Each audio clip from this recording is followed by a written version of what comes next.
Good morning from Expo West. I'm Caitlin Chiarella-Ebner, editor of Whole Foods Magazine here at the Eurofarmer booth, and I'm so pleased to be here with Dr. Johnny Bowden, who's just written an amazing new book all about smart fat. So tell us, Johnny, what inspired you to do that?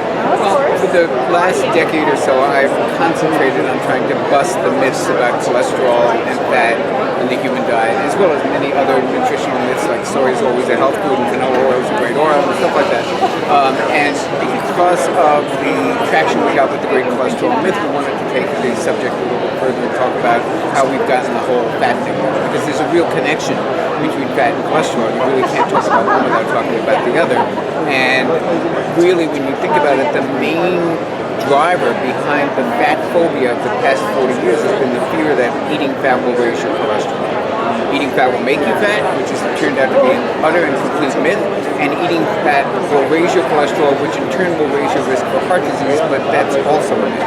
And because of that, we've gone on the kind of diet that's actually promoted the epidemics of diabetes. Well, the bottom call it diabesity because it's a combination of obesity and diabetes, but diabetes, obesity, heart disease, Alzheimer's, all of them have an enormous component that has to do with the high-carb diet, the low-fat diet, and we think we can reverse that by getting the right kind of fats into the diet and the wrong kind of carbs out of it.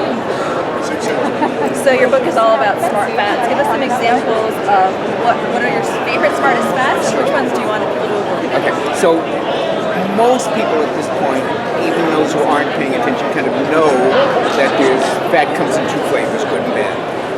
What we got wrong was what distinguishes good from bad. We have been taught for 40 years that bad fat is animal fat, and good fat is stuff that comes from vegetables. So bad fat is anything that comes from an animal product, saturated fat.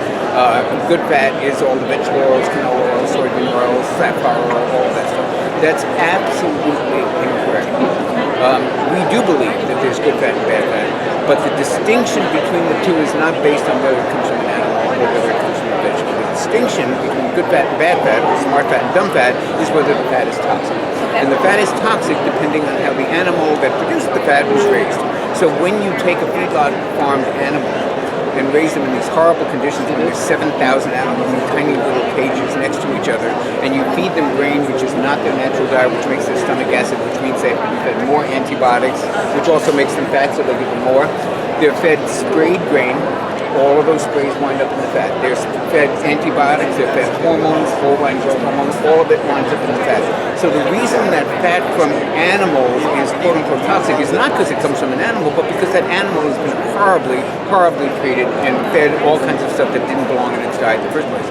When you eat fat from grass-fed animals, which are fed their natural diet and roam around and eat on insects and worms and all the stuff that come on the grasses, and their fat has more omega-3s and they're not fed antibiotics, there is nothing wrong with the fat in those foods, and it has nothing to do with whether it comes from an animal or a vegetable. It has only to do with how that animal was raised or how that vegetable, in the case of vegetables, was grown.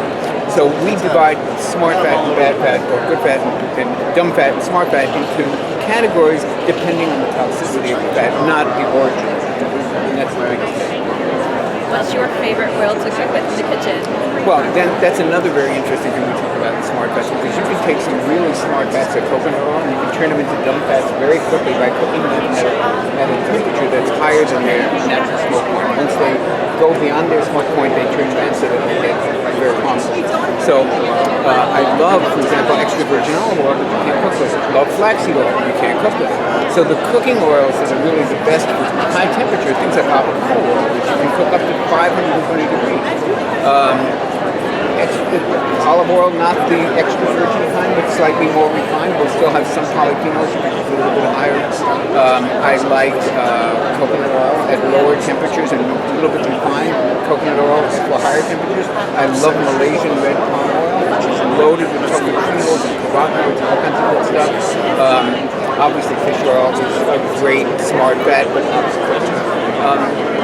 And I think we should consume less of the high omega-6 vegetable oils like corn oil and safflower oil and sunflower oil, because they are pro-inflammatory. And when we consume large amounts of those, which we all do because they're in every food we make, and we consume low amounts of the omega-3s, which are anti-inflammatory, we set ourselves up for inflammation, which is the major promoter of inflammation.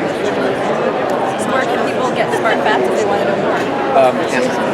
Amazon and smartfat.com and my website. Thank you so much, John. It's been a pleasure. Thank you.